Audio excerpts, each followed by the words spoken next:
അനിൽ ആന്റണിക്കെതിരായ നന്ദകുമാറിന്റെ ആരോപണങ്ങൾ സ്ഥിരീകരിച്ച് മുൻ MP PJ കുര്യൻ. നന്ദകുമാർ തന്നെ വന്ന് കണ്ടെന്നും അനിൽ ആന്റണി പണം തരാനുണ്ടെന്ന് പറഞ്ഞെന്നും PJ കുര്യൻ വ്യക്തമാക്കി. എന്നാൽ ആരോപണം തള്ളി അനിൽ ആന്റണിയും രംഗത്തെത്തി.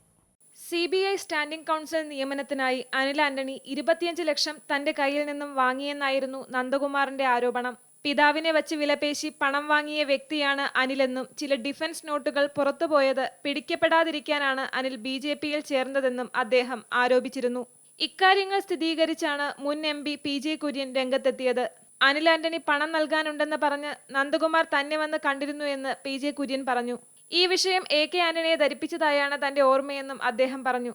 എന്നാൽ തന്നെ തോൽപ്പിക്കാനുള്ള മറ്റ് ശ്രമങ്ങൾ പരാജയപ്പെട്ടപ്പോൾ നന്ദകുമാറിനെ ഇറക്കിയിരിക്കുകയാണ് കോൺഗ്രസ് എന്നാണ് അനിൽ ആന്റണി തിരിച്ചടിച്ചത്. നന്ദകുമാറിനെ പരിചയപ്പെടുത്തിയത് PJ കുര്യനാണ്. നടക്കാത്ത കാര്യങ്ങൾ പറഞ്ഞാണ് നന്ദകുമാർ വന്നത്. 2013 ശേഷം നന്ദകുമാറിനെ കണ്ടിട്ടില്ല. ആന്റണിയും അദ്ദേഹത്തിന്റെ ഗുരു PJ കുര്യനും ചേർന്നാണ് നന്ദകുമാറിനെ ഇറക്കിയതെന്നും അനിൽ ആന്റണി പറഞ്ഞു. എന്നാൽ ആരോപണം അനിൽ ആന്റണി നിഷേധിച്ച സാഹചര്യത്തിൽ തെളിവ് പുറത്തുവിടുമെന്ന വെല്ലുവിളിയുമായി നന്ദകുമാർ രംഗത്തെത്തി. 2014 NDA സർക്കാർ അധികാരത്തിൽ വന്നപ്പോൾ അനിൽ ആന്റണിക്കെതിരെ പരാതി നൽകാൻ തുനിഞ്ഞ തന്നെ PJ കുര്യൻ ഇടപെട്ട് തടയുകയായിരുന്നു എന്നും നന്ദകുമാർ പറഞ്ഞു. News desk, Amrita TV.